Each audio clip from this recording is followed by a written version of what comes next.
Swaminarayan BSc nursing college ખાતે ગણેશ મહોત્સવનું આયોજન કરાયું. Ektanagar Swaminarayan BSc nursing college ખાતે પ્રથમવાર ગણેશ મહોત્સવનું આયોજન કરવામાં આવ્યું. કાર્યક્રમમાં કોલેજના વિદ્યાર્થીઓ, પ્રાધ્યાપકો સાથે સમગ્ર સ્ટાફ જોડાયો હતો. કાર્યક્રમમાં પૂજન વિધિ ભૂદેવ દ્વારા શાસ્ત્રોક્ત વિધિ અનુસાર કરવામાં આવી હતી. અને પૂજન કાર્યક્રમમાં કેપી સ્વામી, ઋષિકેશ ભગત સાથે ધર્મનંદ દાસ, કુલદેવસિંહ ગોહિલ, કોલેજના આચાર્ય શ્રી સંગીતાબેન પંચાલ જોડાયા હતા. અને કાર્યક્રમને લઈ સંપૂર્ણ રૂપરેખા આચાર્ય શ્રી સંગીતાબેન પંચાલે આપી હતી. આજ રોજ શ્રી સત્સંગ શિક્ષા પરિષદ ગાંધીનગર દ્વારા સંચાલિત શ્રી સ્વામિનારાયણ નર્સિંગ કોલેજ એકતાનગર જિલ્લો નર્મદામાં આજથી ગણેશ ચતુર્થી નિમિત્તે ગણેશ સ્થાપના પૂજા અર્ચના સાથે વિધિવત પૂજા કરી ગણેશજીની આરતી સ્થાળ તેમજ અથર્વવેદની સ્તુતિ સાથે રાખવામાં આવેલ છે, જેની તૈયારીઓ અમોએ એક અઠવાડિયા અગાઉ શરૂ કરેલ હતી. જે અંતર્ગત આ કરવાની પ્રેરણા અને માર્ગદર્શન અમોને અમારા શ્રી સ્વામિનારાયણ ગુરુકુળ કેમ્પસના અધ્યક્ષ શ્રી ધર્મનંદન સ્વામીજી તેમજ અમારા આદરણીય કેમ્પસ ડાયરેક્ટર શ્રી કુલદીપસિંહ ગોહિલ પાસેથી મળ્યું હતું. જેમના માર્ગદર્શન અને સાથ સહકારથી અમો સૌ પ્રિન્સિપાલ, વાઇસ પ્રિન્સિપાલ, તમામ ટીચિંગ અને નોન ટીચિંગ સ્ટાફ તેમજ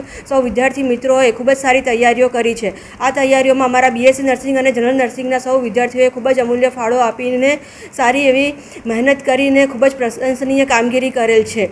આ તમામ તૈયારીઓના ભાગરૂપે રોજ અમારે સવારે 8:30 વાગે આરતી પૂજા તેમજ પ્રસાદ વહેંચવામાં આવશે અને સાંજના 7:30 વાગે પણ નિયમિત રૂપે વિસર્જનના અંતિમ દિવસ સુધી સવારમાં પૂજા આરતી તેમજ સાંજના સમયે પણ પૂજા આરતી અને પ્રસાદ રાખવામાં આવેલ છે. આ ઉપરાંત વિસર્જનના દિવસે વિધિવત પૂજા સાથે આરતી અર્ચના કરવામાં આવશે અને વિઘ્નહર્તા ગણપતિ દાદાને 56 ભોગની પ્રસાદી ધરાવવામાં આવશે. આ આખું વીક અમે સૌ વિદ્યાર્થીગણ માટે મંત્ર શ્લોકની સ્પર્ધા તેમજ ગણપતિ દાદા અને ગણેશ ચતુર્થીની થીમ ઉપર ચિત્ર સ્પર્ધાનું પણ આયોજન રાખેલ છે, તેમજ ગરબાનું પણ આયોજન રાખેલ છે, જેમાં સૌ વિદ્યાર્થી મિત્રો ટ્રેડિશનલ એથનિક વેર સાથે આવીને આ સ્પર્ધામાં ભાગ લઈ શકશે.